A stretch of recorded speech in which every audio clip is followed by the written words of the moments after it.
Hello बच्चों, कैसे हैं आज।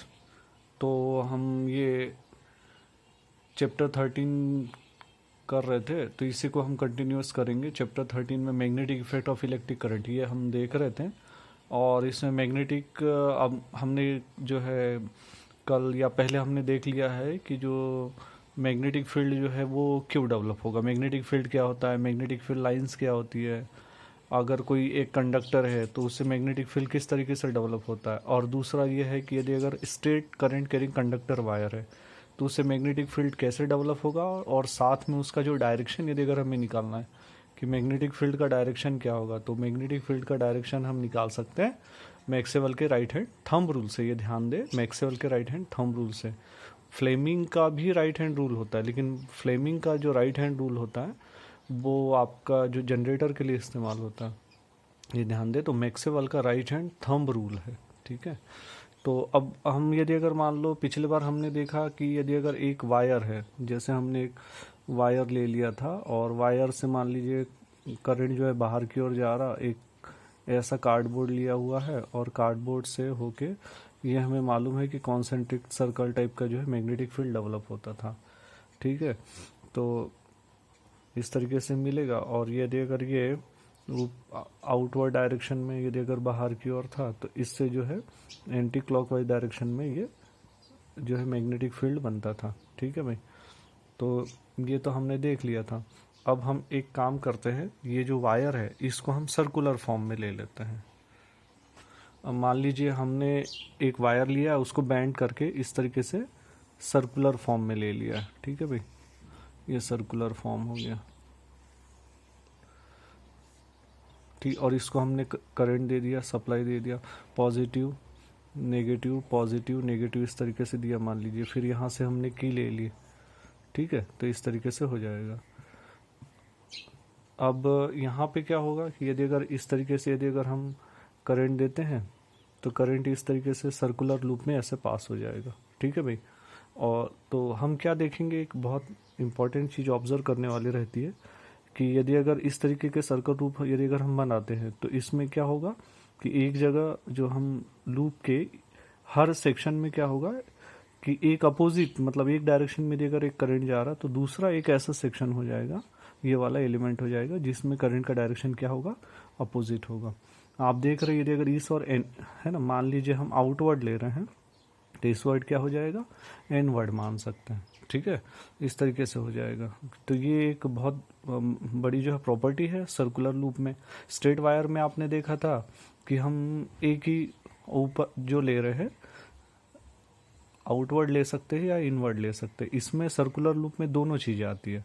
और हर हर जो सर्कुलर लूप में हर सेक्शन में हर एलिमेंट में जैसे यहाँ मिला हुआ, सिमिलरली यहाँ भी हम ले सकते हैं, इसके अपोजिट सेक्शन यहाँ पे मिलेगा, ठीक है भाई। तो ये बहुत इंपॉर्टेंट प्रॉपर्टी है, इस प्रॉपर्टी के बेस पे देखते हैं।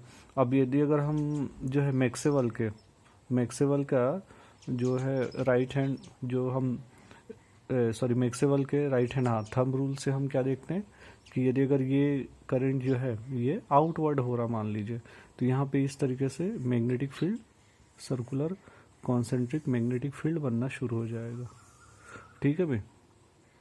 तो ये वाला जो कॉन्सेंट्रिक मैग्नेटिक फील्ड होगा इसका डायरेक्शन अपन ने क्या देखा था, अगर आउटवर्ड है तो एंटी क्लॉकवाइज डायरेक्शन में, तो ये सब एंटी क्लॉकवाइज डायरेक्शन में हो जाएगा, ठीक है। सिमिलरली जस्ट इसके अपोजिट वाले में एलिमेंट में हम देखते हैं, तो चूंकि यदि अगर यहाँ एनवर्ड हो रहा आउटवर्ड हो रहा, तो यहाँ करंट का क्या हो रहा, एनवर्ड हो रहा। तो यहाँ भी जो है सर्कुलर लूप कॉन्सेंट्रेट जो है ये सर्कल वाले ये बन जाएंगे इस तरीके से, ठीक है भाई। थोड़ा मॉडिफाइड कर देते हैं। तो मान लो यदि अगर इस तरीके से ले लेते हैं, ठीक है। तो यदि अगर यहाँ पे हम ले रहे हैं ये बाहर की ओर, इस वाले से हो जाएगा बाहर की ओर, ठीक है। और ये वाला क्या हो जाएगा, ये जस्ट अपोजिट होगा, ये वाला जो है आउटवर्ड हो रहा था जो है करंट का डायरेक्शन, ये इनवर्ड लेंगे तो यहाँ पे जो एंटी क्लॉकवाइज डायरेक्शन में जो फील्ड बना है उसका जस्ट अपोजिट यहाँ पे बनेगा, यहाँ क्लॉकवाइज डायरेक्शन में बनेगा। तो ये इस तरीके का बनेगा क्लॉकवाइज, तो ईच और एवरी सेक्शन में इस तरीके से, जैसे मान लीजिए ये पॉइंट अगर हम लेते तो यहाँ भी यही बात होगी, इसके अपोजिट में यहाँ पे होगा। इस तरीके से यदि अगर एक सर्कुलर लूप लिया तो ईच एंड एवरी जो है पॉइंट पे मैग्नेटिक फील्ड डेवलप हो जाएगा। और इस तरीके से ये जो है हम ये जो मैग्नेटिक फील्ड है इनको हम ऐड भी कर सकते हैं। मान लीजिए और ज़्यादा हमने नंबर ऑफ लूप ली हुई है तो ये इस तरीके से हमको मिलेगा। अब इसमें एक चीज़ अपन ध्यान दें कि यदि अगर इस पॉइंट पे यदि अगर हम देखें तो यहाँ मैग्नेटिक फील्ड लाइंस क्या हो रही है, बाहर की ओर हो रही है ना, यहाँ पे बाहर की ओर हो रही, तो इसका बिहेवियर एन पोल जैसा हो जाएगा। और इसका बिहेवियर कैसा होगा, यहाँ पे मैग्नेटिक फील्ड लाइन एनवर्ड हो रही है तो इसका बिहेवियर एस फील्ड जैसा होगा। ठीक है भाई, ये तो कहने का मतलब जो सर्कुलर लूप हो जाएगी, सर्कुलर जो हम लूप ले रहे हैं या जो सर्कुलर कॉइल ले रहे हैं, इसका भी बिहेव किस तरीके का हो जाएगा, इसका भी बिहेव जो है बार मैग्नेट हो जाएगा, behave as a bar magnet जैसा होगा। ठीक है भाई, तो फिर आप बोलेंगे कि भाई जो बार मैग्नेट है और जो सर्कुलर लूप से इसके मैग्नेटिक फील्ड की क्या जरूरत है। जो बार मैग्नेट से हमें मैग्नेटिक फील्ड मिल रहा है तो फिर हमें जो है फिर ये अलग से जो है करंट दे के और जो है कॉइल लेके हमें मैग्नेटिक फील्ड की जरूरत क्यों है। तो इसकी जरूरत होती है, ये बहुत ज़्यादा इंपॉर्टेंट है।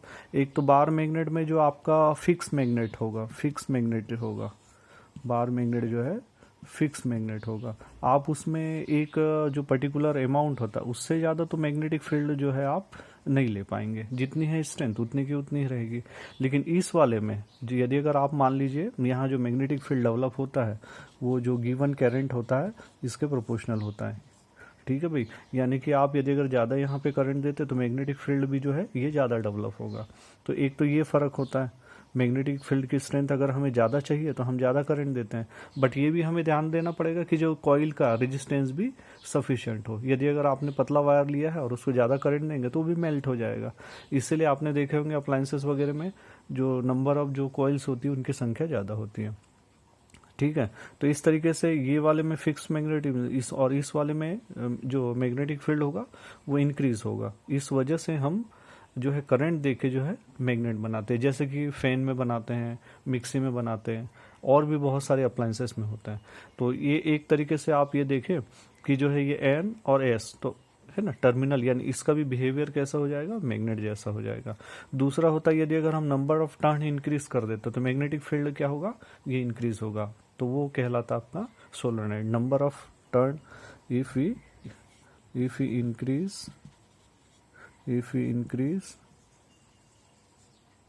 increases number of turn, then magnetic field, यानी मान लो बी को से हम बता रहे मैग्नेटिक फील्ड आल्सो इंक्रीज। ठीक है भाई, ये भी ध्यान दें कि यदि अगर मान लीजिए हमने नंबर ऑफ टर्न यदि अगर बढ़ा देते हैं, एक की जगह 2 कॉइल ले लेंगे, 3 कॉइल ले लेंगे, तो उतनी ही मात्रा में जो है मैग्नेटिक फील्ड भी ये बढ़ते चला जाएगा। तो ये होगा। और डायरेक्शन तो आपको बताया, डायरेक्शन हम फ्लेमिंग के जो है मैक्सवेल के राइट हैंड थंब रूल से निकाल सकते हैं। ओके।